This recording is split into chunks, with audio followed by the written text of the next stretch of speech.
Stand by, shore party. Decontamination in progress.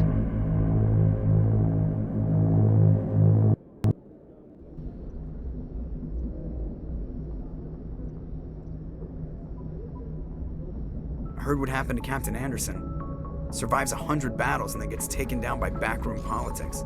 Just watch your back, Commander. Things go bad on this mission, you're next on their chopping block. Captain Anderson should be the one in charge. It's like I'm stealing the ship from him. Yeah, the captain got screwed. But it's not like you could have stopped it. Nobody's blaming you. Everyone on this ship's behind you, Commander. 100%. Intercom's open. If you got anything you want to say to the crew, now's the time. Listen up, Normandy. This is your commander speaking. We have our orders. Find Saren before he finds the conduit. And I refuse to let anything get in the way of that mission. The Council wants to ignore this. That's no surprise. They've never helped us in the past. No reason they'd start now. But we don't need their help. We can do this on our own. Wherever Saren goes, we'll follow. Wherever he searches for the conduit, we'll be there.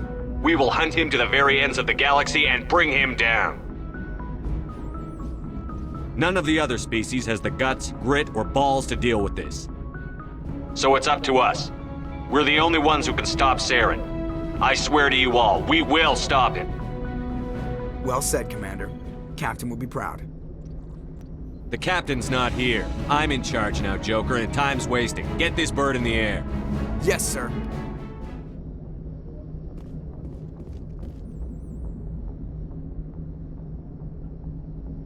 Commander, something you need? How's the Normandy performing? Is she everything they said she'd be? She's the best ship in the fleet. If you've got a pilot who knows how to handle her. Balance isn't what you'd expect. Takes a while to get used to that oversized drive core we got stuffed in the back, and her power can sneak up on you if you're not careful. The Normandy's probably too much ship for your average Alliance pilot, Commander. Lucky for you, I'm anything but average. I like to know my crew. Mind if I ask you a few questions? I can see where this is going. You did a background check on me, didn't you? Well, I'll tell you the same thing I told the captain. You want me as your pilot. I'm not good. I'm not even great. I am the best damn helmsman in the Alliance fleet. Top of my class in flight school, I earned that. All those commendations in my file, I earned every single one. Those weren't given to me as charity for my disease. I can't have you on this ship if you're going to infect my crew. Infect the crew? Oh man, you have no idea what I'm talking about, do you? Okay, I've got Vrolik syndrome, brittle bone disease. The bones in my legs never develop properly. They're basically hollow, too much force and they'll shatter. Even with crutches and my leg braces, it's hard to get around. One wrong step and crack! It's very dramatic, but I've learned to manage my condition, Commander. Put the Normandy in my hands and I'll make her dance for you. Just don't ask me to get up and dance unless, you like the sound of snapping shin bones. Why does everyone call you Joker? It's a lot shorter than saying Alliance Flight Lieutenant Jeff Moreau. Plus, I love to make little children laugh. You're dodging the question. Look, I didn't pick the name. One of the instructors in flight school used to bug me about never smiling. She started calling me Joker, and it stuck. How'd you end up joining the Alliance? Look, if you're looking for an inspirational tale of the crippled kid overcoming impossible odds, you're gonna be disappointed. My mother was a civilian contractor working for the Alliance. I basically grew up on the Arcturus station back when they were building up the fleets. Spend all that time around Alliance ships, there's a good chance you'll end up going to the Academy. I have to go. All right, see ya.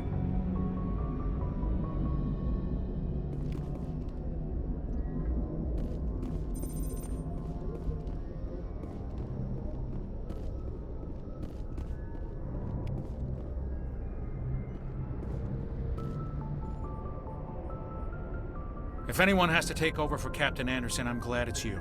I'm not sure about having non-humans on our ship, though. We're all on the same team here, Presley.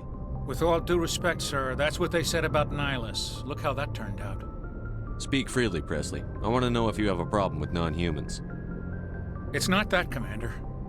Humanity has always handled its own problems. Saren attacked one of our colonies. We should be the ones to stop him. We don't need their help. Some people think asking for help is a sign of weakness. That's just being stupid and stubborn. No matter how strong you are, allies can make you stronger. I guess so. Maybe I'm just stuck in the old ways of thinking. But don't worry, Commander, this won't be a problem. How did you end up assigned to the Normandy? I signed up with the Alliance as a navigator right out of school, following in my grandfather's footsteps, I guess. My first posting was on the Agincourt. We were at Elysium during the Skillian Blitz. A massive fleet of alien raiders hit the colony, trying to wipe it out. They had the numbers, but their ships were no match for an Alliance frigate. It was a slaughter. We couldn't even keep track of how many ships they lost. How did you end up on the Normandy? I got my officer's commission after Elysium. Must have made an impression on the right people. Captain asked for me when he was picking his crew. Carry on, Presley. Yes, sir.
Anything you need, Commander?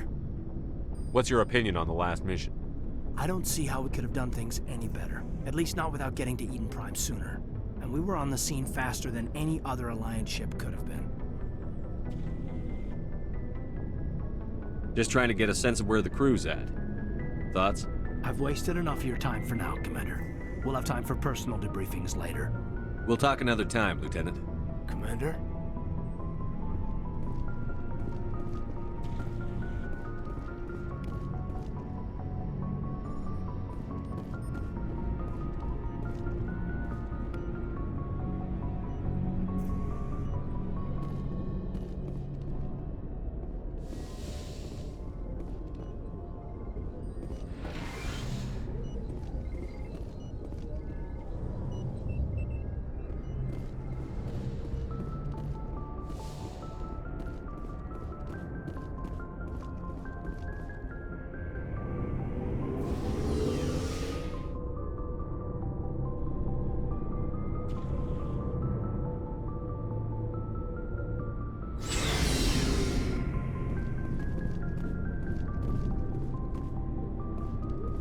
Looking for supplies? Let's see what you've got. You bet, Commander.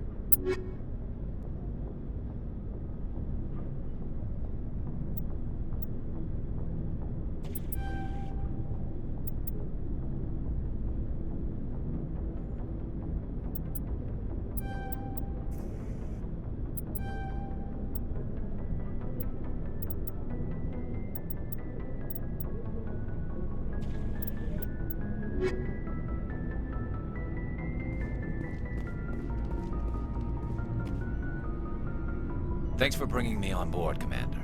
I knew working with the Spectre would be better than life at CSEC. Have you worked with a Spectre before? Well, no, but I know what they're like. Spectres make their own rules. You're free to handle things your way. At CSEC, you're buried by rules. The damn bureaucrats are always on your back.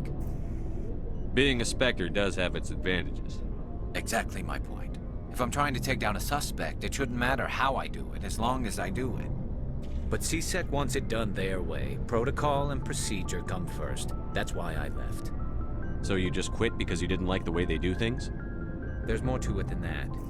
It didn't start out bad, but as I rose in ranks, I got saddled with more and more red tape. CSEC's handling of Saren was typical. I just couldn't take it anymore.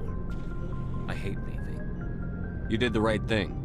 Life's too short to sit around waiting for things to happen. Yeah, you're probably right.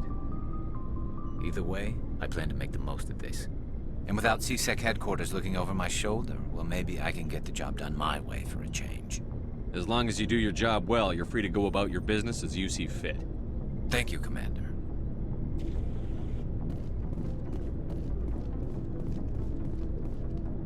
Commander?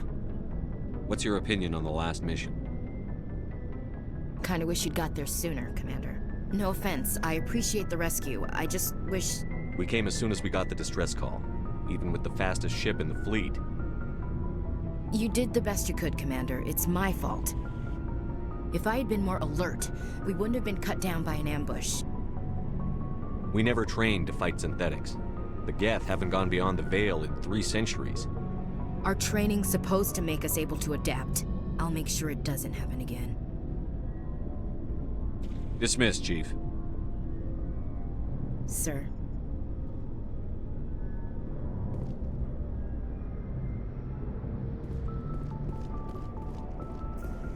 Nice ship you've got, Shepard. What can I do for you? What's your story, Rex? There's no story. Go ask the Quarian if you want stories. You Krogan lived for centuries. Don't tell me you haven't had a few interesting adventures. Well, there was this one time the Turians almost wiped out our entire race. That was fun. I heard about that. You know, they almost did the same to us. It's not the same. It seems similar enough to me. So your people were infected with a genetic mutation? An infection that makes only a few in 1,000 children survive birth? And I suppose it's destroying your entire species? You're still here. It can't be all that bad. I don't expect you to understand, but don't compare humanity's fate with the Krogan. I was just making conversation. I wasn't trying to upset you. Your ignorance doesn't upset me, Shepard. As for the Krogan, I gave up on them long ago.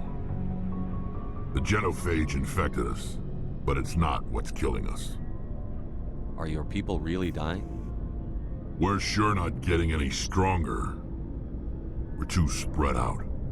None of us are interested in staying in our own system. Lots of species have left their homes and prospered. But they go to colonize new worlds. We're not settlers. We're warriors. We want to fight. So we leave. Hire ourselves out. And most of us never go back. What can you tell me about the genophage? Ask the Solarians if you want details. They made it.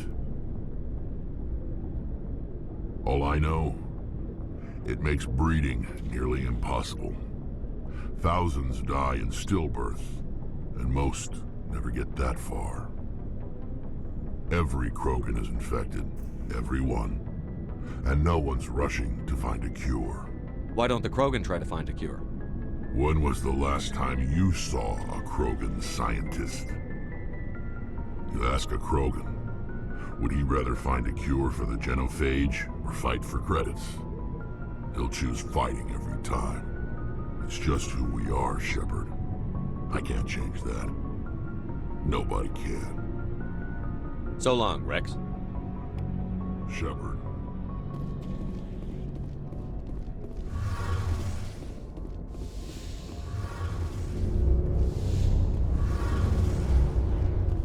Hey, Commander, you know that Quarian, Tally?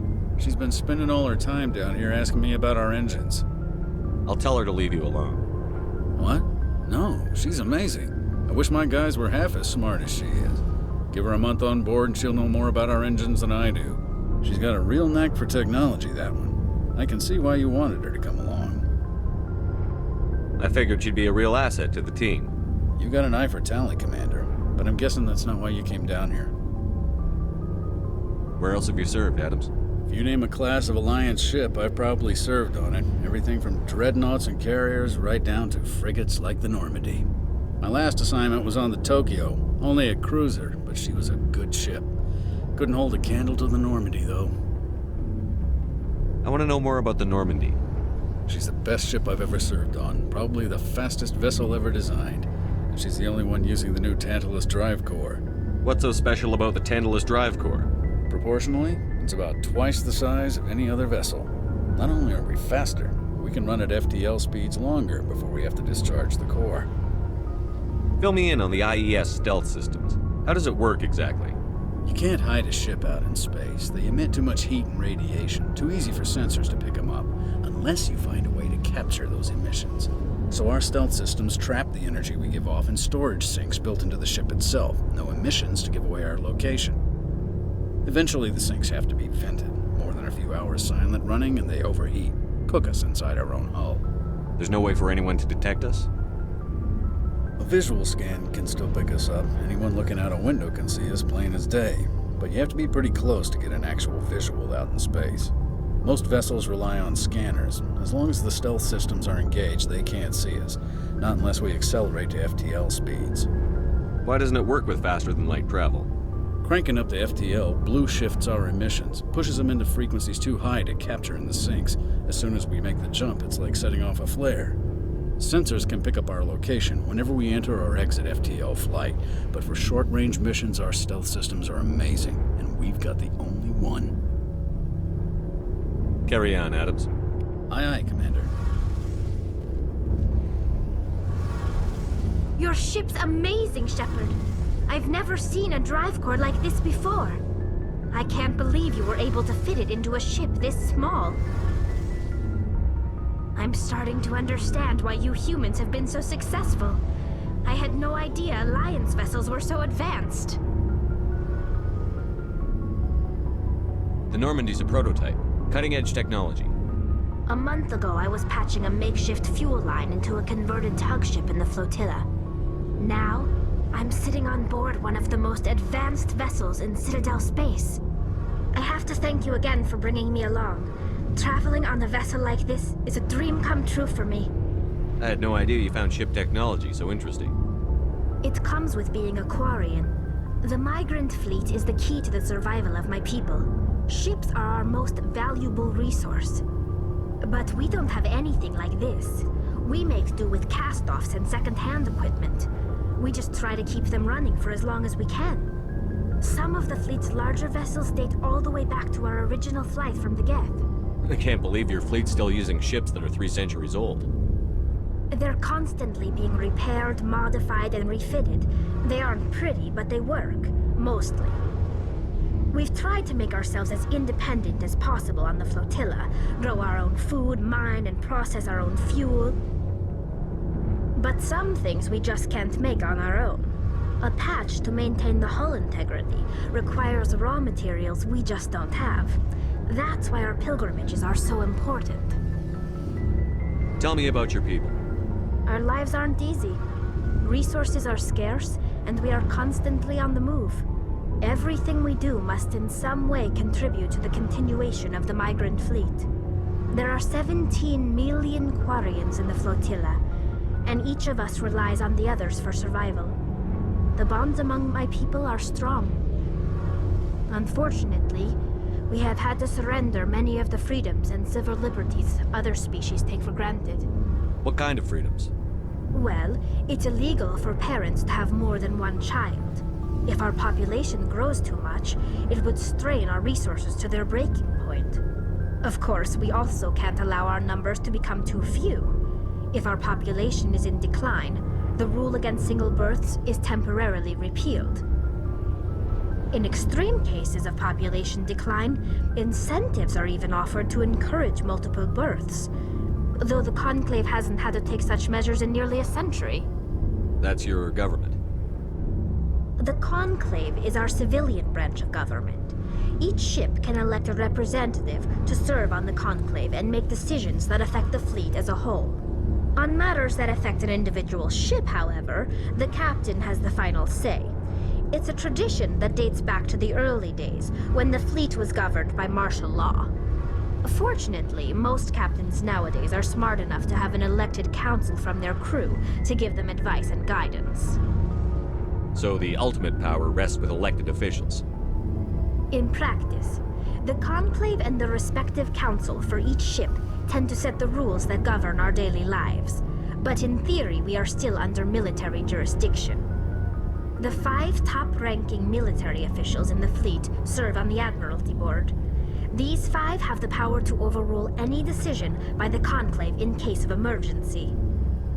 To do so requires unanimous agreement among the Admiralty, and they can only do this once. After that, the entire board must resign their posts. It's a safeguard that served us well. In nearly 3 centuries, the Admiralty Board has only overruled the Conclave 4 times. I want to know more about the Geth. I doubt I can tell you anything you don't already know. It's been almost 3 centuries since they drove my people into exile. All I know is the story of their origins, what they were when we created them, and how they turned on us. Interesting. The Geth were originally created to serve as an automated manual labor force. Initially, their intelligence was as limited as any VI. Over time, we made small modifications to their programming to allow them to perform more varied and complex tasks, bringing them closer and closer to true AI status. How come the Council didn't step in and stop you? This wasn't true AI research. We may have been skirting the bounds of the law, but we never did anything that was actually illegal. The changes were so insignificant, so gradual, that we were able to control them. Or so we thought. But one thing we underestimated was the power of the neural network. 1 million Geth thinking simultaneously created an inherently unstable matrix. So, the Geth share brain power? Many of the Geth's logic systems were designed to work in concert with other nearby Geth. Basically, the more of them you have in a group, the smarter they are. What made them rebel? As we built more and more Geth, their effective intelligence became more sophisticated, more abstract. One day, a Geth began to ask its Quarian overseer questions about the nature of its existence. Am I alive? Why am I here? What is my purpose? As you can imagine, this caused a near panic among my people. I don't see what's so bad about those questions.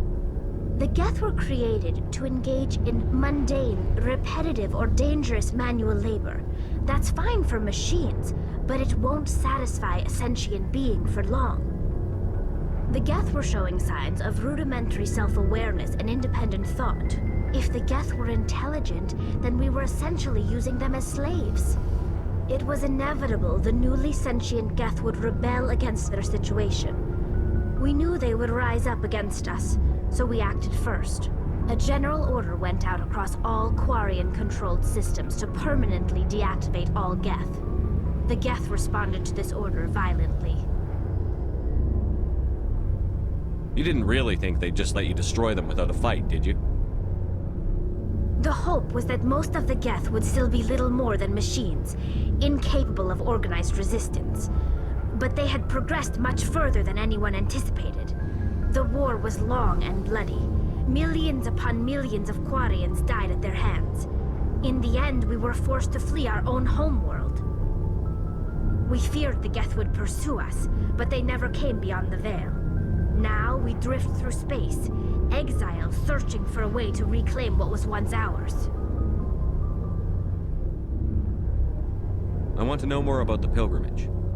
When my people reach maturity, we leave our birth ships and seek acceptance with a new crew.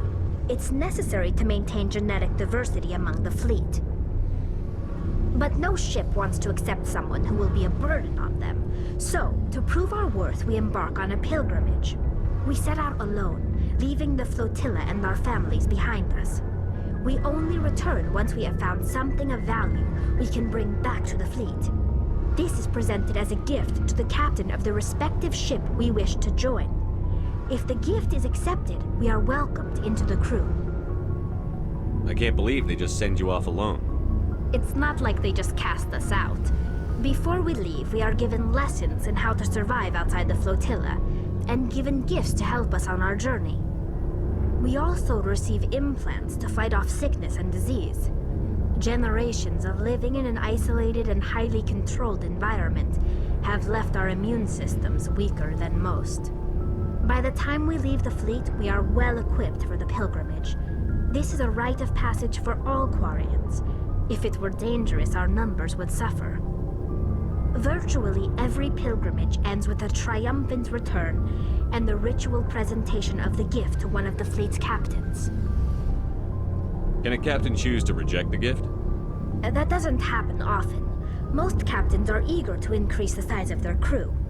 It increases their own standing in our society.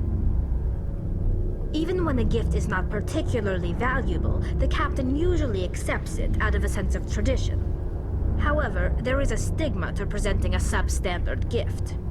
It's not the best way to make a good impression on a new community. Most pilgrims don't return until they find something worthwhile. I want to talk about something else. Like what? I should go.